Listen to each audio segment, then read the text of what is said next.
ngezi ubone na ukuthi amakwerekwere akhuluma ngenye indlela.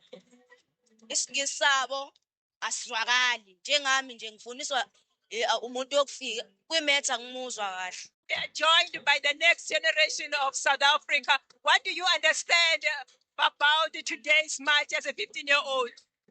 Imatha namhlanje ingokugqugquzela uhulumeni ukuthi abantu bokufika behambe ngoba ubaphala umthatho washo ukuthi abantu bokufika sebebaningi kakhulu la eSouth Africa ngendlela yokuthi badayisa ama-drugs, bavula iy'tolo, bavala amathuba omsebenzi kwabanye abantu bala eSouth Africa.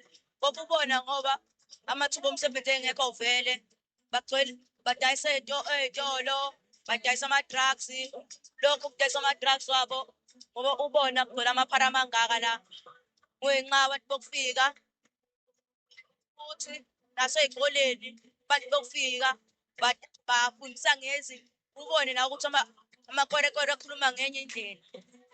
Isingisi sabo asizwakali njengami nje ngifuniswa umuntu yokufika kwimetha ngimuzwa kahle.